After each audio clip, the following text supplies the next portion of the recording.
Hi guys! Good afternoon! Ang ganda ng araw. Talagang, kaya lumabas ako, nagpainit dahil tingnan mo naman sa loob. So, nagpainit ako dahil para makakuha tayo ng vitamin sun. Yan o. Ito yung kusina namin. And sa ngayon, ako lang mag-isa dahil ang mga amo ko ay nasa abroad pa sa France. Hindi nga ako nakasama dahil hindi ako nakakuha ng visa. So dito, maganda magtambay paghapon dahil nandoon yung araw dyan. At hindi masyadong mainit kasi nga, ganito sa London eh. Pwedeng magpainit ka, pwedeng hindi. Kasi nga malamig din naman ang hangin. But anyway, this time, maganda yung hangin. Anyway guys, wala lang. Nagano lang ako dahil babalik na sila, so mabisi na rin. Pero at least nakapagpahinga ako ng 2 linggo talaga na walang ginagawa kundi kain, tulog, kain, tulog.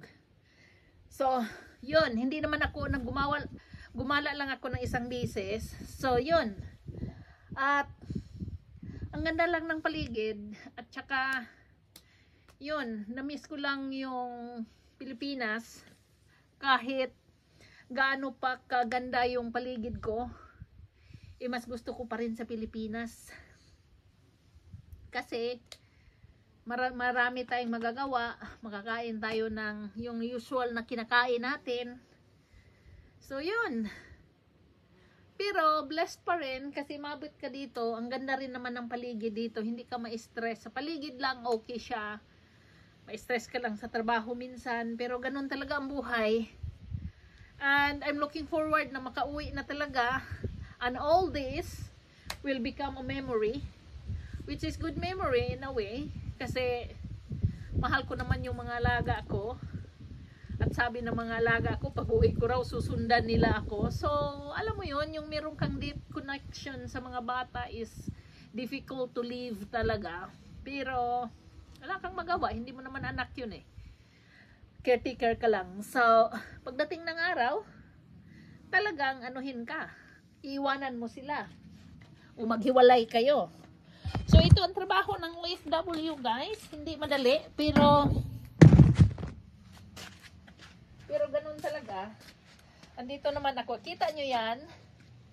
Yan ang pathway. Yun. Din pa kaliwa ka ganun. Doon sa gate namin. So, dito, tingnan mo, maganda talagang pwede ka mag-jogging-jogging dito, pero hindi ko ginagawa. At saka, presko ang hangin dito guys. Napakang ganda lang ng hangin. And all this, as I said, will become a memory, kasi nga, hindi naman natin bahay to. One of these days, 5 taon na ako nagtrabaho sa kanila, pero, yeah, kahit anong mangyari, hindi ko ito bahay, so I have to come home. Uwi ako sa Pilipinas. At kahit pagano kaliit ang bahay natin sa Pilipinas, ay maganda pa rin yung atin. And I know lahat kayo mag-agree sa akin.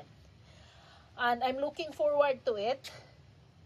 And ito sila, makahanap din naman ng panibagong nani, panibagong housekeeper. So, life must go on. I'm just hoping na pagtanda ko, pupuntahan ako ng mga alaga ko, and by then, malalaki na sila, mga binata na siguro, and hopefully, yung yung twins na yan is 6 years old now, so one day, ang sabi naman ng amo ko, pag idadaw ng mga bata ng 12 to 13, puntahan nila ako sa Pilipinas. So, siguro nun, hopefully, uwi na ako by, basta may awa ang Diyos, talagang, I claim it na uwi na talaga ako in 2 years time, pinakamatagal na yan from today. Kasi next year, tatapusin ko pa yung bahay. And, ito, kailangan ko mag-umpisa ng mga bagay-bagay sa atin na mostly desired ko talaga, which is yung pagbi-baking. So, I claim it na yun talaga ang gagawin ko because I'm happy doing it. At sabi naman, follow your dreams.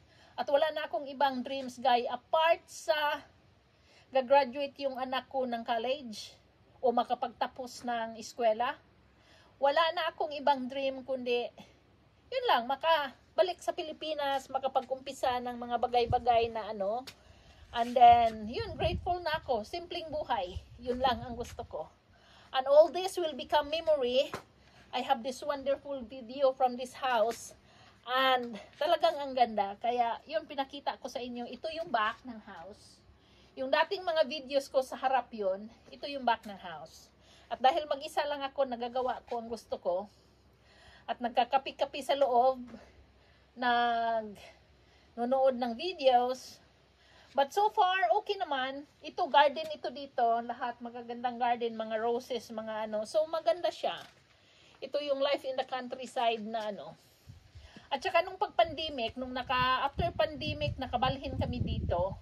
Swerte ko nga dahil sa London, masyadong tight yung ano doon. Kung nandoon pa ako sa London nung mga time na yon, hirap talaga. Pero napunta ako dito, so blessing in disguise pa rin. Now, complain ko naman, nabuboard na ako, but lucky din dahil pag tumatanda na tayo, hindi na tayo mahilig gumala.